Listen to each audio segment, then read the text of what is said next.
ವೀಕ್ಷಕರೇ ನಮಸ್ಕಾರ. ನಾನು ನಿಮ್ಮ ಸಿ ಎಚ್ ನರಸ್ವಾಮಿ, ವೀಕ್ಷಕ ಕನ್ನಡ ನ್ಯೂಸಿಂದ. ವೀಕ್ಷಕರೇ, ದಿನಕ್ಕೆ ಒಂದೊಂದು ಹೊಸ ಸುದ್ದಿಗಳು ಉದ್ಭವವಾಗ್ತಾ ಇದ್ದಾವೆ. ಈಗ ಮಾಂಸದ ವಿಚಾರವಾಗಿ ಒಂದು ಮಹತ್ತರವಾದ ಸುದ್ದಿ ಕಾಡ್ಗಿಚ್ಚಿನಂತೆ ಹರಡಿದೆ. ಮಹಾನಗರಿ ಬೆಂಗಳೂರು ರೈಲ್ವೆ ನಿಲ್ದಾಣದಲ್ಲಿ ಹೊರ ರಾಜ್ಯದಿಂದ ಅಂದರೆ ರಾಜಸ್ಥಾನದ ರಾಜಧಾನಿ ಜೈಪುರದಿಂದ ಕಳಪೆ ಮಟನ್ನು, ಅದರಲ್ಲಿ ನಾಯಿ ಮಟನ್ನು ಸಪ್ಲೈ ಆಗ್ತಾ ಇದೆ ಬೆಂಗಳೂರಿಗೆ ಅಂತ. ಸುಮಾರು ಆ ವ್ಯಾಪಾರಿ 12 ವರ್ಷದಿಂದ ಈ ಮಾಂಸ ವ್ಯಾಪಾರನ ನಾನು ಮಾಡ್ತಾ ಇದ್ದೇನೆ ಅಂತ ಹೇಳ್ತಿದ್ದಾನೆ. ಸಂಘಟನೆಗಳು 12 ವರ್ಷದಿಂದ ಅವ ಯಾವ್ಯಾವ ಮಾಂಸ ತರ್ತಿದ್ದಾನೆ ಅಂತೇಳಿ ಬಯಲು ಮಾಡೋದಕ್ಕೆ ಯಾಕೆ ಮುಂದಾಗಲಿಲ್ಲ? ಸುಮಾರು 12 ವರ್ಷದಿಂದ ಮಾಡ್ತಿದ್ದಾನಂತೆ. ಅದರಲ್ಲಿ ಕೂಡ ನಾಯಿ ಮಾಂಸ ಕೂಡ ಮಿಕ್ಸ್ ಆಗಿ ಬರ್ತಾ ಇದೆ ಕುರಿ ಮಾಂಸದ ಜೊತೆಗೆ. ಅಂದಮೇಲೆ ಜೈಪುರದಲ್ಲಿ ಒಂದು ನಾಯಿಯ ದೊಡ್ಡ ಫಾರಮ್ಮೇ ಇರಬೇಕು. ಯಾಕಂದರೆ ಬೀದಿ ನಾಯಿ ಹಿಡಿಬೇಕಾದ್ರೆ ಜನ ಅದರ ಬಗ್ಗೆ ತಕರಾರು ಮಾಡ್ತಾರೆ, ಯಾಕೆ ಹಿಡಿತಿದ್ದೀರಾ ಅಂತೆಲ್ಲ ಕೇಳ್ತಾರೆ. ಜೈಪುರದಲ್ಲಿನ ದೊಡ್ಡ ಸುದ್ದಿ ಆಗ್ಬಿಡುತ್ತೆ ಇದು. ನಾಯಿ ನಡೆದ್ಬಿಟ್ಟು ಮಟನನ್ನು ಬೇರೆ ಕಡೆ ಕಳಿಸ್ತಿದ್ದಾರೆ ಅಂತ. ಇಲ್ಲಾದರೆ ಯಾರಾದರೂ ಒಬ್ಬ ಉದ್ಯಮ ಇದೇ ನಾಯಿ ಉದ್ಯಮದ್ದೇ ಒಂದು ದೊಡ್ಡ ಫಾರಮ್ ಮಾಡಿರಬೇಕು, ಅಲ್ಲಿಂದ ನಾಯಿ ಮಟನ್ನು ಸಪ್ಲೈ ಆಗ್ತಾ ಇರ್ಬೋದು ಅಂತ ಕೂಡ ಅನ್ಬೋದು. ನೋಡಿ, ಈಗ ಆಫ್ರಿಕಾದಲ್ಲಿ ಸಹ ನಾಯಿ ತಿನ್ನೋ ಪದ್ಧತಿ ಇದೆ, ಚೈನಾದಲ್ಲಿ ಕೂಡ ನಾಯಿ ತಿನ್ನೋ ಪದ್ಧತಿ ಇದೆ. ನೋಡಿ, ನಾಯಿ ಚರ್ಮ ಕುರಿ ಚರ್ಮ ಥರ ತೆಗಿಲಿಕ್ಕೆ ಬರ್ತದ ಅಂತ ಮೊದಲು ಇದರ ಪರೀಕ್ಷೆ ನಡಿಬೇಕು. ನಾಯಿ ಚರ್ಮ ಕುರಿ ಚರ್ಮದಂತೆಯೇ ಭಾಳ ಸುಲಭವಾಗಿ ತೆಗಿಲಿಕ್ಕೆ ಬಂದರೆ ಅದನ್ನು ಮಿಕ್ಸ್ ಮಾಡಲಿಕ್ಕೆ ಭಾಳ ಅವಕಾಶ ಇದೆ. ಸಣ್ಣ ಕುರಿ ಮಟನ್ ಅಂತಾದರೂ ಕೂಡ ಮೋಸದ ಜಾಲ ಮಾಡಲಿಕ್ಕೆ ಅವಕಾಶ ಇದೆ. ನಾವು ಕೆಲವೊಮ್ಮೆ ಕೆಲವು ಮಾಧ್ಯಮದಲ್ಲಿ ನೋಡೋದ ಪ್ರಕಾರ ಚೀನಾ ದೇಶದಲ್ಲಿ ನಾಯಿಯನ್ನು ಸುಟ್ಟು ಕ್ಲೀನಾಗಿ ಅದನ್ನು ಸ್ವಚ್ಛಗೊಳಿಸಿ ಮಾರಾಟ ಮಾಡ್ತಾರೆ. ಅಂದಮೇಲೆ ನಾಯಿ ಚರ್ಮವನ್ನು ಕುರಿ ಚರ್ಮದ ಥರ ತೆಗಿಲಿಕ್ಕೆ ಬರೋದಿಲ್ಲ ಅಂತ ಅರ್ಥ ಆಗುತ್ತೆ. ಆದರೂ ಸಹ ಇವತ್ತು ಈ ಒಂದು ಘಟನೆಗೆ ಸರಿಯಾದ ಪರದೆ ಬೀಳಬೇಕು ಅಂದರೆ ನಾಯಿಯ ಎಲ್ಲದ ಸೊತ್ತು ಬಿದ್ದಿರೋ ನಾಯಿನ ತಂದು ಅದರ ಚರ್ಮವನ್ನು ತೆಗೆಸ್ತಕ್ಕಂಥ ಕೆಲಸ ಮಾಡಬೇಕಾಗಿದೆ. ಆ ಚರ್ಮ ಏನಾದರೂ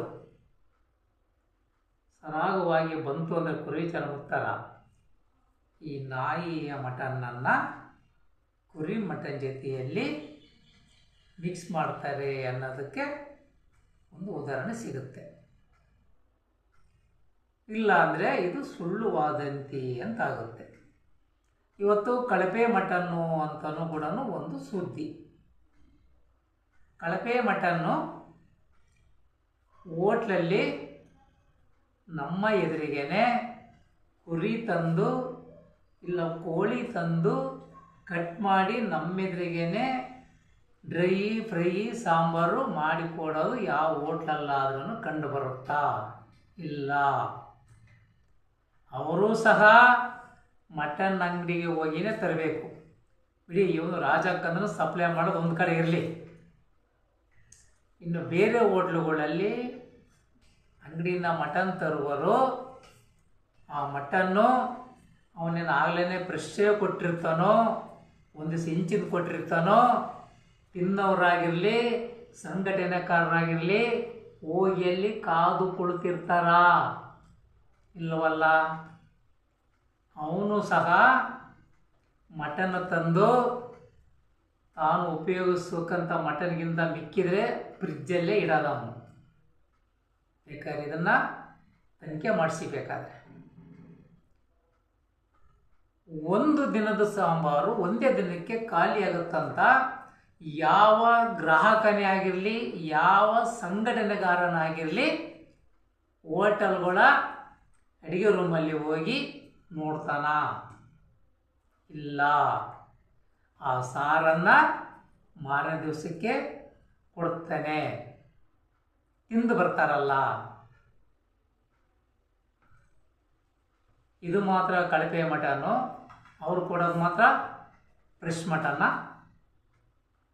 ಇಂಥವನ್ನು ಯಾಕೆ ಸಂಘಟನೆಗಾರರು ಹಿಡಿದು ಬಯಲಿಗೆ ಎಳಿತಾ ಇಲ್ಲ ನೋಡಿ. ಇವತ್ತು ಸಂಘಟನೆಗಾರರು ಕೆಲವರು ಏನು ಮಾಡ್ತಿದ್ದಾರೆ ಅಂದರೆ ಹೊಟ್ಟೆ ಪಾಡಿಗಾಗಿ ಸಂಘಟನೆ ಮಾಡ್ಕೊಂಡಿದ್ದಾರೆ. ಕೆಲವರು ನನ್ನ ಸಂಘಟನೆ ನಿಜಕ್ಕೂ ಸತ್ಯ ನ್ಯಾಯದ ಪರವಾಗಿ ಹೋರಾಡಬೇಕು, ಅನ್ಯಾಯವಾಗಿ ವಿರೋಧವಾಗಿರಬೇಕು ಅನ್ನೋ ತನಕ ಹೋರಾಟ ಮಾಡ್ತಕ್ಕಂಥ ಸಂಘಟನೆಗಳು ಸಹ ಇದ್ದಾವೆ. ಇದಕ್ಕೆ ಒಂದು ಉದಾಹರಣೆ ಇದೆ. ಒಬ್ಬ ಸಂಘಟನೆಗಾರ ಒಂದು ಚಿಕ್ಕ ನ್ಯಾಯಬೆಲೆ ಅಂಗಡಿ ಹತ್ರ ಹೋಗಿ ಮಾಮೂಲಿ ಕೇಳಿ ಜೈಲು ಪಾಲಾಗಿರ್ತಕ್ಕಂಥದ್ದು ಕೂಡ ಉದಾಹರಣೆ ಇದೆ.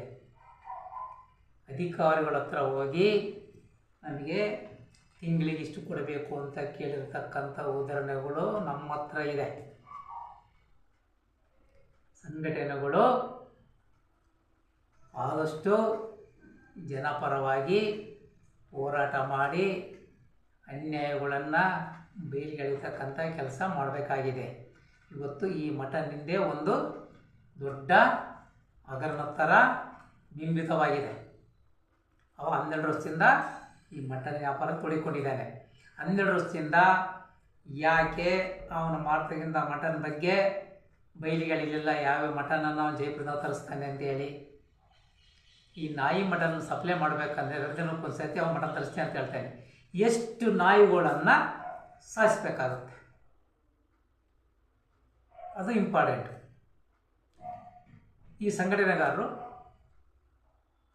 ಅವನನ್ನು ಕರ್ಕೊಂಡು ಎಲ್ಲಿ ಮಟನನ್ನು ತಗೊಂಡು ಬರ್ತಾಯಿದ್ದಾರೆ ಆ ಜಾಗಕ್ಕೆ ಹೋಗಿ ತನಿಖೆ ಮಾಡಲಿ. ಇವರೇನೇ ತನಿಖಾಧಿಕಾರಿಗಳು ಥರ ಹೋಗ್ಬಿಟ್ಟು ಅಲ್ಲಿ ಸತ್ಯತೆ ಗೊತ್ತಾಗುತ್ತೆ. ಇಷ್ಟು ದಿವಸ 12 ವರ್ಷದಿಂದ ಗ್ರಾಹಕರಿಗೆ ಯಾವ ಮಟನನ್ನು ಯಾವ್ಯಾವ ಪ್ರಾಣಿ ಮಟನನ್ನು ತಿನ್ನಿಸಿದ್ದಾನೆ ಅಂತೇಳಿ ನೋಡಿ. ನಾವು ಈಗ ನೋಡ್ತಾನೆ ಇದ್ದೀವಿ, ಚೀನಾ ದೇಶದಲ್ಲಿ ಹಾವು ಹೆಗ್ಗಣ ಎಲ್ಲ ತಿಂತಾರೆ. ಆದರೆ ಅವರು ಹಾವಿನ ಚರ್ಮನೂ ಕೂಡ ಸುಲಿತಾರೆ. ಅವರು ಹಾವಿನ ಚರ್ಮನೂ ಕೂಡ ತೆಗಿತಾರೆ. ನಾಯಿ ಚರ್ಮ ತೆಗೆದಿದ್ದನ್ನು ಇದುವರೆಗೂ ನಾವು ಇಲ್ಲಿ ನೋಡಲಿಲ್ಲ. ಚೀನಾದಲ್ಲಿ ನಾಯಿಗೆ ಒಂದು ಮಾರ್ಕೆಟ್ ಇದೆ, ನಾಯಿ ಮಟನ್ ಇತ್ತು. ಅವರು ನಾಯಿನ ಯಾಕೆ ಸುಡ್ತಾರೆ ಅಂತ ಗೊತ್ತಾಗಲಿಲ್ಲ. ಅಂದರೆ ಈ ಹಂದಿ ನೋಡಿ, ಹಂದಿನೂ ಸಹ ಚರ್ಮ ತೆಗಿಲಿಕ್ಕೆ ಬರೋದಿಲ್ಲ. ಅದನ್ನು ಕೂಡ ಸುಟ್ಟು ಬಿಟ್ಟೆ ಹಂದಿ ಮಟನನ್ನು ಮಾರಾಟ ಮಾಡ್ತಾರೆ. ಅದೇ ರೀತಿ ನಾಯಿನೂ ಸಹ ಸುಡ್ತಾರೆ.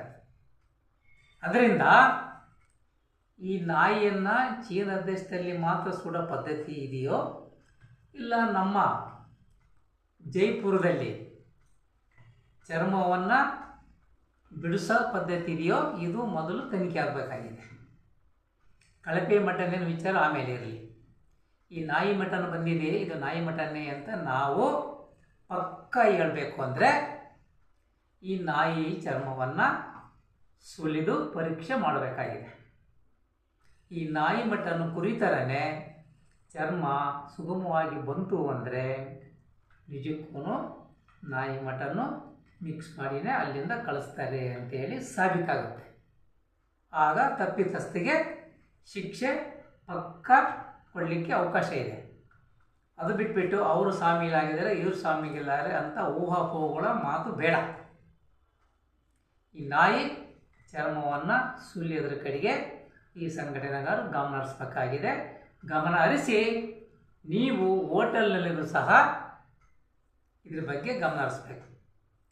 ನೀವು ಯಾವ ಸಾಂಬಾರು ಕೊಡ್ತಿದ್ದೀರಾ, ಫ್ರೆಶ್ ಸಾಂಬಾರು, ರಾತ್ರಿ ಮಿಕ್ಕಿದ ಸಾಂಬಾರು, ಫ್ರಿಡ್ಜ್ ತೆಗೀರಿ, ಫ್ರಿಡ್ಜ್ನಲ್ಲಿ ಯಾವ್ಯಾವ ಮಟನ ಇಟ್ಟಿದ್ದೀರಾ ಅಂತೇಳಿ. ಒಂದು ದಿನ 2 ದಿನ ಅದು ಕಳಪೆ ಆಗೋದಿಲ್ವ ಮಟನು ಫ್ರಿಡ್ಜಲ್ಲಿ ಇಟ್ಟ ಮೇಲೆ? ಅದನ್ನು ಸಹ ಹೋರಾಟ ಮಾಡಿ ಅದಕ್ಕೂ ಸಹ ಒಂದು ಕಟ್ಟುನಿಟ್ಟಿನ ಕ್ರಮ ತಗೊಳ್ಳೋದಕ್ಕೆ ಆಹಾರ ಇಲಾಖೆ ಕಡೆಗೆ ಗಮನ ಹರಿಸಕ್ಕೆ ಹೇಳ್ರಿ. ಆಹಾರ ಸುರಕ್ಷತೆ ಮತ್ತು ಗುಣಮಟ್ಟ ಇಲಾಖೆ ಅಂತಿದೆ, ಅಂಕಿತ ಅಧಿಕಾರಿಗಳು ಅಂತಿದೆ. ಅವರು ಎಷ್ಟು ಹೋಟೆಲ್ಗಳನ್ನು ಈ ರೀತಿ ಕಳಪೆ ಮಟನನ್ನು ಸಾಂಬಾರು ಮಾಡಬೇಕಂದವರು ಎಷ್ಟು ಹೋಟೆಲ್ಗಳಿಗೆ ನೋಟಿಸ್ ಕೊಟ್ಟಿದ್ದಾರೆ, ಬಂದ್ ಮಾಡಿಸಿದ್ದಾರೆ ಅನ್ನೋದು ಸಹ ಲೆಕ್ಕ ತಗೋಬೇಕಾಗಿದೆ. ಈ ಕೆಲಸ ಅತಿ ಶೀಘ್ರದಲ್ಲಿ ಆಗಬೇಕಾಗಿದೆ. ಮೊದಲು ಈ ನಾಯಿ ಚರ್ಮವನ್ನು ಸುಲಿಲಿಕ್ಕೆ ಬರುತ್ತಾ ಇಲ್ವಾ ಅನ್ನೋದನ್ನು ಸಾಬೀತಾಗಬೇಕಾಗಿದೆ. ಹಾಗೇನು ಆದ ಪಕ್ಷದಲ್ಲಿ ಈ ಮನುಷ್ಯ ಏನು 12 ವರ್ಷದಿಂದ ಮಟನನ್ನು ಜೈಪುರದಿಂದ ತಂದು ಮಾರಾಟ ಮಾಡ್ತಿದ್ದಾನೆ, ನಿಜಕ್ಕೂ ಅವ ನಾಯಿ ಮಟನನ್ನು ಮಿಕ್ಸ್ ಹೊಡಿತಾನೆ ಅನ್ನೋದು ಸಾಬೀತಾಗುತ್ತೆ. ಸುಮ್ಮನೆ ಊಹಾಪೋಹಗಳ ಮಾತು ಆಡೋದ್ರಿಂದ ಯಾವ ಪ್ರಯೋಜನವೂ ಆಗೋದಿಲ್ಲ. ಇಲ್ಲಾಂದರೆ ಅವನ ನಿಂದನೆಗೆ ಸಂಘಟನೆ ಗುರಿಯಾಗಬೇಕಾಗುತ್ತೆ. ರೋಲ್ ಕಾಲ್ ಕೇಳಿದ್ರು ಕುಡ್ದಕ್ಕೆ ಹಿಂಗೆ ಮಾಡ್ತಿದ್ದಾರೆ ಅಂತ. ಆ ಮಾತು ನಿಮ್ಮ ಮೇಲೆ ಬರೋದು ಬೇಡ ಅನ್ನಂಗಿದ್ರೆ ನೀವು ಮೊದಲು ನಾಯಿ ಚರ್ಮನ ಸುಲಿಸ್ತಕ್ಕಂಥ ಕೆಲಸ ಮಾಡಿ. ನೀವು ಜೈಪುರಕ್ಕೆ ಹೋಗಿ ಅಲ್ಲಿ ನೋಡಿದರೆ ಆ ನಾಯಿ ಚರ್ಮ ಅಲ್ಲಿ ಕಂಡೇ ಕಾಣುತ್ತೆ. ಅದು ಎಲ್ಲಿ ಇವರಿಗೆ ಮಟನ್ನು ಕಳಿಸ್ತಕ್ಕಂಥ ಘಟಕ ಇದೆ ಅಲ್ಲಿ 100ಕ್ಕೆ 100ರಷ್ಟು ಚರ್ಮ ಸಿಗುತ್ತೆ. ಅಲ್ಲಿ ಯಾರಾದರೂ ಇದ್ರ ಬಗ್ಗೆ ಸತ್ಯತೆ ನುಡಿತಾರೆ. ಹೌದು, ಇಲ್ಲಿ ನಾಯಿ ಚರ್ಮ ಸುಲಿತಕ್ಕಂಥ ಘಟಕ ಇದೆ, ಈ ನಾಯಿ ಮಾಂಸವನ್ನು ಎಲ್ಲಿ ಕಳಿಸ್ತಾರೋ ಗೊತ್ತಿಲ್ಲ ಅಂತನಾದರೂ ಹೇಳ್ತಾರೆ. ಈ ಕೆಲಸವನ್ನು ದಯಮಾಡಿ ಸಂಘಟನೆಗಳಾಗಿರ್ಬೋದು, ಸಂಬಂಧಪಟ್ಟ ಅಧಿಕಾರಿಗಳಾಗಿರ್ಬೋದು ಇದ್ರ ಬಗ್ಗೆ ಗಮನ ಹರಿಸಿ ಸತ್ಯತೆಯನ್ನು ಬಯಲಿಗೆಳಿಬೇಕಾಗಿದೆ. ಜೈ ಹಿಂದ್, ಜೈ ಕರ್ನಾಟಕ. ಪ್ರಿಯ ವೀಕ್ಷಕರೇ, ನಮ್ಮ ಚಾನಲ್ಗೆ ಇಷ್ಟವಾದಲ್ಲಿ ಲೈಕ್ ಮಾಡಿ, ಶೇರ್ ಮಾಡಿ, ಇತರರಿಗೂ ಕಳಿಸಿ. ಪ್ರಿಯ ವೀಕ್ಷಕರೇ, ನಿಮ್ಮಲ್ಲಿ ಏನಾದರೂ ನೀವು ತೊಂದರೆಗೆ ಒಳಪಟ್ಟಲ್ಲಿ ಯಾರು ನಿಮಗೆ ತೊಂದರೆ ಕೊಟ್ಟರೆ ಅಂಥವ್ರ ಬಗ್ಗೆ ನೀವು ನಮ್ಮಲ್ಲಿ ಬಂದುಬಿಟ್ಟು ನಿಮ್ಮ ಕಷ್ಟವನ್ನು ಹೇಳ್ಕೋಬೋದಾಗಿದೆ. ನಮಸ್ಕಾರ.